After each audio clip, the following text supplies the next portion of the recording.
bin heute im Hamburger Hafen, genauer gesagt am Cruise Center in Steinwerder, und ich gehe heute auf meine erste Kreuzfahrt.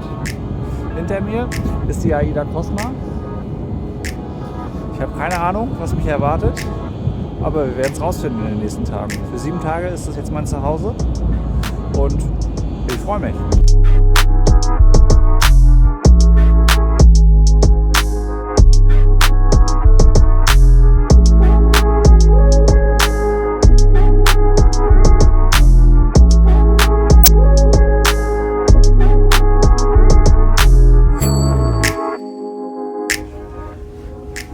Modalitäten sind mittlerweile erledigt. Zunächst konnten die Koffer abgegeben werden, dann ging es zum Corona-Test. Anschließend gab es die Boardingkarte beim Check-in und zum Schluss musste noch der Security-Check durchgeführt werden. Und nun sind wir an Bord und können das Zimmer checken.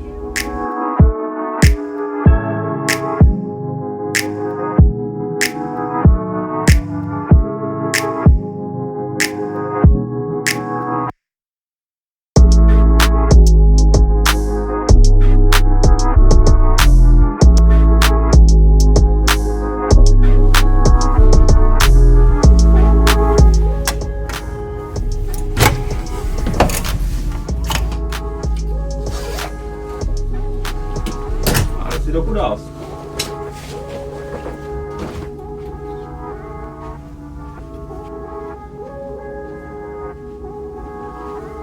Sauber, luxuriös und viel größer als erwartet.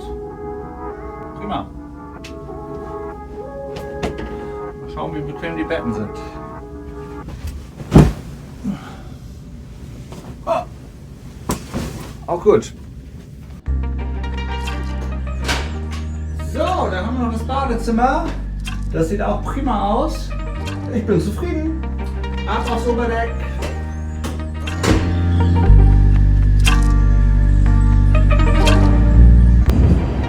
...337 Meter lang, 42 Meter breit. Das sind die Maße der AIDA Cosma. Kaufpreis war 950 Millionen US-Dollar. Das Schiff hat Platz für 6.600 Passagiere inklusive Besatzung. Und das Ganze ist verteilt auf 20 Decks mit 2.700 Kabinen in 21 verschiedenen Kategorien. Auf der AIDA Cosma gibt es 17 verschiedene Restaurants. Diese sind aufgeteilt in 3 verschiedene Kategorien. Da haben wir einmal die Buffet-Restaurants, die sind Speisen und Getränke inklusive. Dann gibt es die à la carte Restaurants. Hier erhält man alles gegen Aufpreis und somit ist halt nichts im Reisepreis inbegriffen. Und dann gibt es noch die Spezialitäten-Restaurants. Hier kosten lediglich die Getränke extra.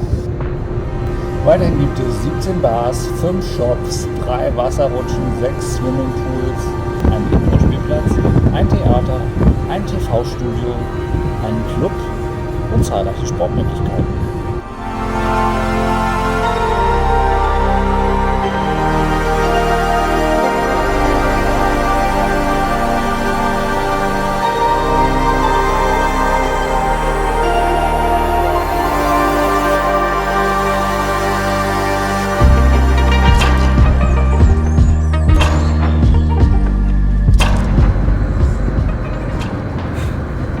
Auf der wir uns hier befinden, ist die Metropolen ab Hamburg Tour. Das heißt, es geht von Hamburg nach Southampton, rüber nach Cherbourg, dann nach Seebrücke und zum Schluss nach Rotterdam und von dort zurück nach Hamburg.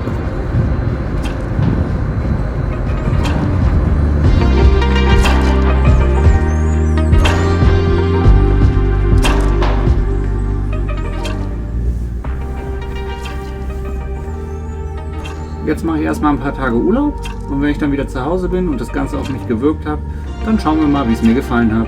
Also, bis dann!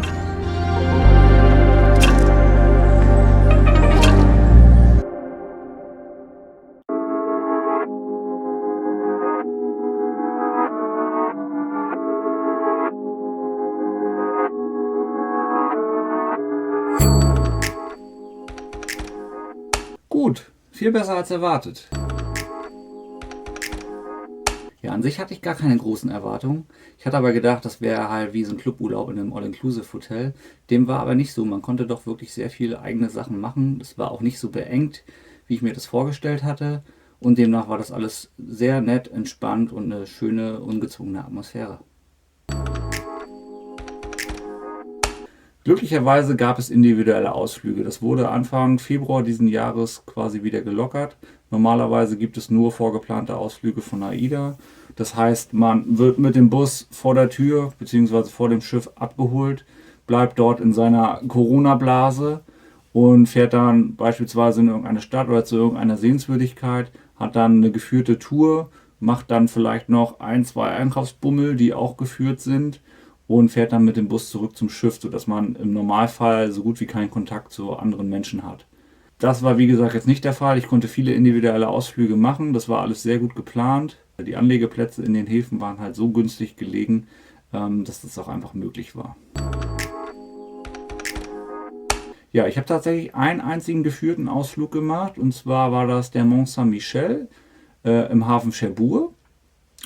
Ist man halt in den Bus eingestiegen, hat 110 Euro gekostet, wurde halt direkt zum Mont Saint-Michel auf den Parkplatz gefahren und dort ist man umgestiegen in den Shuttle und letztendlich ist man direkt vor dem Mont Saint-Michel ausgestiegen. Ansonsten habe ich nur individuelle Ausflüge gemacht. In Southampton habe ich mir die Stadt angeguckt und bin einfach durch die Gegend gelaufen. Das gleiche habe ich in Seebrücke gemacht. Dort gab es direkt vom Schiff einen Shuttle an das Hafentor. Von dort konnte man umsteigen in die Straßenbahn. Ist eine Station gefahren und dann in den Zug gestiegen nach Brügge. Das Ganze für 6,40 Euro hin und zurück. Zum Vergleich, bei AIDA hätte es 34,99 € gekostet, indem man halt dort in den Bus gestiegen wäre, nach Brügge gekarrt worden wäre und man hätte dann dort vor Ort 2-3 Stunden gehabt und hätte sich Brügge angucken können. Ansonsten war ich auch noch in Rotterdam. Das war auch ganz cool, weil hier hat das Schiff direkt in der Innenstadt festgemacht. Das heißt, man ist ausgestiegen und war letztendlich in der Innenstadt. Ich habe das so gemacht, dass ich in die U-Bahn gestiegen bin, zum Hauptbahnhof gefahren bin und von dort zurück zum Schiff gelaufen bin und mir zwischendurch die ganzen Sehenswürdigkeiten angeguckt habe. Das hat mich 2-3 Stunden beschäftigt und das war super cool. Das Bordleben hat mir gut gefallen. Letztendlich konnte man den ganzen Tag essen. Es ist quasi wie in einem All-Inclusive-Hotel. Ansonsten gab es auch abends immer ein Animationsprogramm. Das ging gegen 19 Uhr los. Das waren beispielsweise Konzerte, irgendwelche Shows wie Wer wird Millionär oder wer weiß denn sowas. Oder irgendwelche Artistik- und Tanzshows. Und das war wirklich cool. Das hat mir gut gefallen. Das war auch sehr hochwertig gemacht. Das Einzige, was mich ein bisschen gestört hat, war halt, dass halt keine richtige Band da war. Das waren halt immer Playbacks und dann wurde dazu gesungen oder ein Instrument gespielt. In meinen Augen war da genug Platz gewesen, aber gut, was soll's. Es war trotzdem wirklich gut und hochwertig, überhaupt nicht vergleichbar mit einer Animation in irgendeinem Hotel. Ja, die Kabine, die man im Video schon gesehen hat, das war eine 4-Mann-Kabine, eine Kabine mit Mehrblick. Da gibt es verschiedene Arten von. Es gibt auch welche, die nur mit 3 Betten aufgebettet werden können und standardmäßig ist das halt eine 2-Bett-Kabine. Die war viel größer als gedacht, war sehr geräumig und mir hat die echt gut gefallen. Ich hätte trotzdem lieber ein Zimmer mit Balkon gehabt, allein schon wegen der frischen Luft. Ja, definitiv. An Bord gibt es sehr viele Möglichkeiten, womit sich die Kinder beschäftigen können. Es gibt beispielsweise einen Kids Club, da können die Kinder theoretisch ganztägig abgegeben werden. Und ja, es ist halt wie eine Art Kindergarten und die Kinder werden dort halt durchgängig betreut. Ansonsten gibt es einen Indoor-Spielplatz, es gibt diverse Pools, es gibt Wasserrutschen für die älteren Kinder. Also ich kann das wärmstens empfehlen mit Kindern. Klar muss allerdings sein, wenn man halt mit kleineren Kindern reist, die sind halt irgendwann total fertig. Dann ist es halt so, dass zu gegebener Zeit natürlich ein Elternteil mit den Kindern im Zimmer verschwindet und das andere Elternteil kann sich dann quasi bei der Abendanimation amüsieren. Der war viel besser als erwartet. Letztlich war man ja quasi so gut wie immer an Land. Das heißt, das Schiff ist nur nachts gefahren, im Normalfall, außer an den 2 Seetagen am Anfang und am Ende. Also immer die Strecken von Hamburg nach Southampton und auf dem Rückweg von Rotterdam nach Hamburg. Aber ansonsten war man immer ganztägig an Land. Und ich persönlich hatte immer LTE-Empfang, also demnach kann ich da überhaupt nicht meckern. Ich würde nicht empfehlen, ein Internetpaket zu buchen, es sei denn, man kann nicht ohne. Ja, wie eben schon gesagt, ich würde kein Internetpaket kaufen. Das Geld kann man sich wirklich sparen. Und wenn man es dann braucht, wartet man einfach, bis man den Landgang machen kann.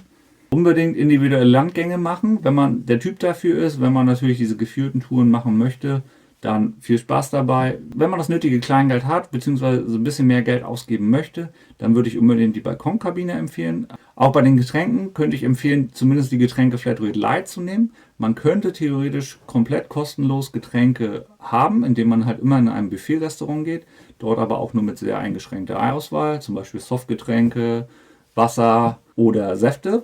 Ich persönlich hatte die Getränke Flatrate Light, das heißt, ich konnte auch an den Bars problemlos bestellen, alles was unalkoholisch war.